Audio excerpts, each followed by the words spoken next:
What's up, potatoes? I'm Isai and you're watching my channel.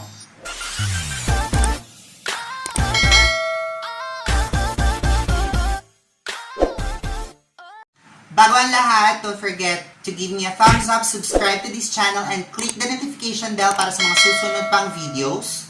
And stay tuned kasi mag-shoutout tayo later after ng ating makeup tutorial. So for today, I decided that I'm going to do my makeup. So, ang gagawin natin ngayon ay Smokey skull look. Ganun. So, I'll just do my foundation routine and I'll get back to you. A few moments later. And I'm back! So, nakapag-foundation na ako at katulad ng lagi ginagawa sa foundation routine ko ng primer, foundation, baking, and then press. And nagkilay na rin ako kasi hindi ko kaya magkilay in front of camera kasi I don't want to bore you guys with my eyebrows for about 20 to 30 minutes each. First step mo sa eyeshadow ay kumuha ka ng yellow or the lightest gold you have on your palette at lagay mo lang sa iyong brow bone.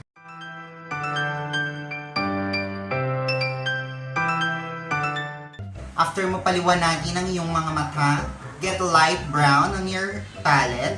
Habang nakadilat ka, itap mo lang siya dito para mag-create ka ng shape hanggang inner corner sa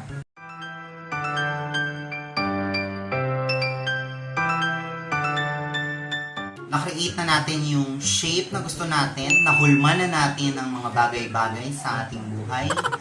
I-blend out mo lang yung harsh line papunta sa iyong brow bone.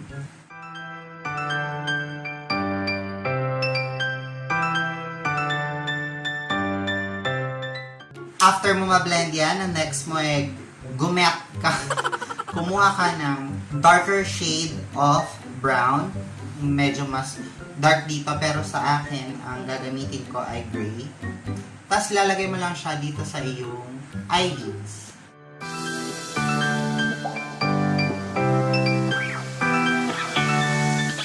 After mong mai-stamp yan dyan, yung mga harsh lines mo lang ulit, i-blend out mo lang. Siguro may mga nagtatanong bakit hindi ako nagpapakita ng brands or nagsasabi ng mga brands na ginagamit ko makeup. Kasi let's be honest, hindi naman lahat sa atin pare-pareho ng palette. So ang sasabihin ko na lang yung color. And blend mo lang. Mga 3 hours ka mag-blend dyan.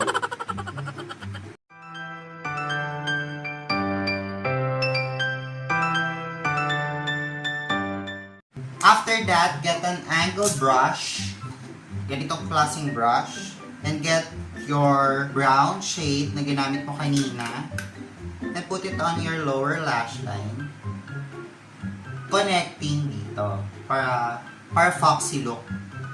Pero syempre bubuin mo yan.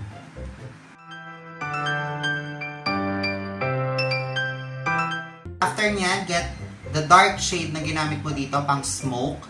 Yun naman ilalagay natin sa iyong waterline.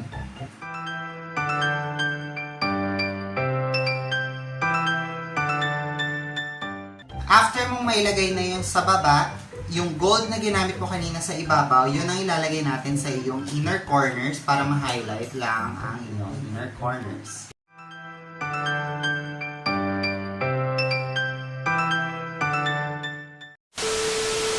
So, ayan, tapos na ang ating eyeshadow. Maglalagay na lang tayo ng false lashes at gagawin ko sa kabila and I'll get back to you. Diba? So, tapos na tayo mag-false lashes at nagawa ko na ang aking kabilang mata. Ang next step na natin ay kung paano maging bungo. So, unang-unang step kung paano maging bungo ay huwag kang kumain. Pangalawa, ikaw ay magdroga. Charing. So, with your brown eyeliner, draw a circle around your eyes.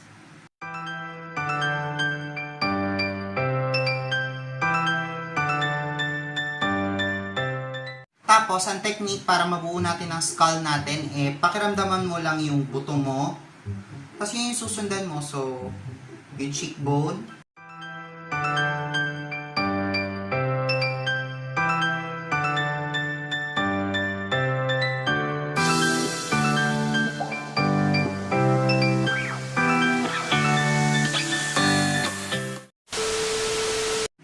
after that, get your eyeshadow brush, tapos kumuha ka ng black eyeshadow at lagay mo sa inner corners ng lips mo.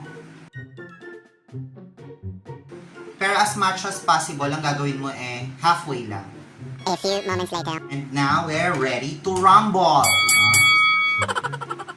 So from there, get your brown brush or something like this. Tapos kumuha ka lang ng very light brown. Tapos i-shade mo lang yung inner corners ng mga ginawa mong lines.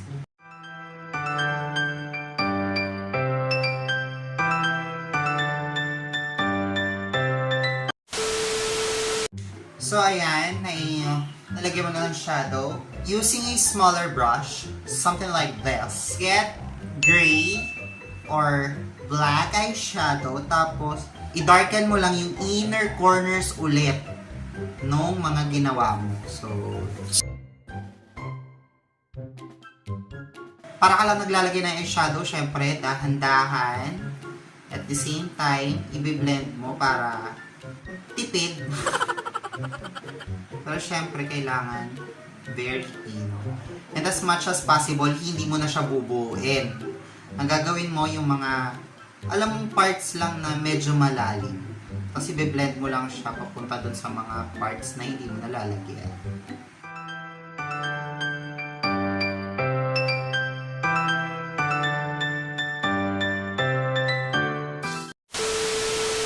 And ayan na nga. Halatang halata na nagugutuman ka na. Bungong-bungo ka na, Mars. Pero syempre, hindi pa tayo dyan matatapos. Using your... Ano to? Using your eyeliner na putang ina. Gumawa ka ng pattern ng gagawin mong ngipin dito.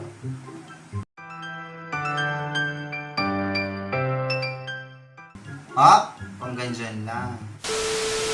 So, after mo may drawing yan, get out. So, kumuha ka ng flat brush, and now, gumawa ka ng ngipin.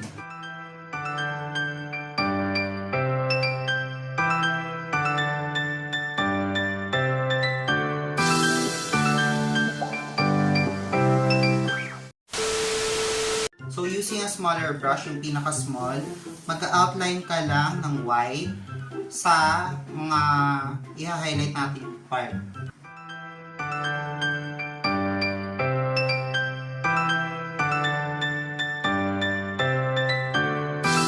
So, ayan.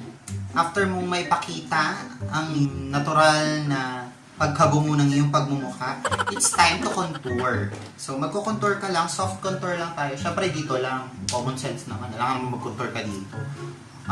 Papayatin mo pa to. May ipapayat pa yung bungo.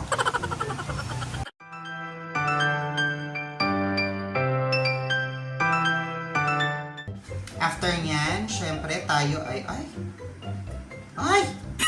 After nyan, tayo ay mag-blush. After mga blush, ikaw ay mag-highlight. So, highlight lang tayo.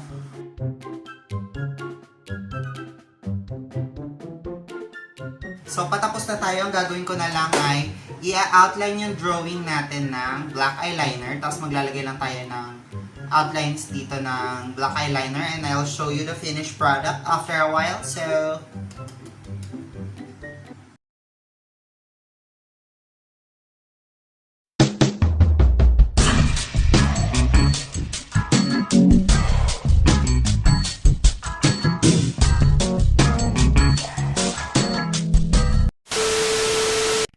So, ayan na ang ating final look. Mapapansin niyo, nilagyan ko na lang siya ng mga crack just to have a effect.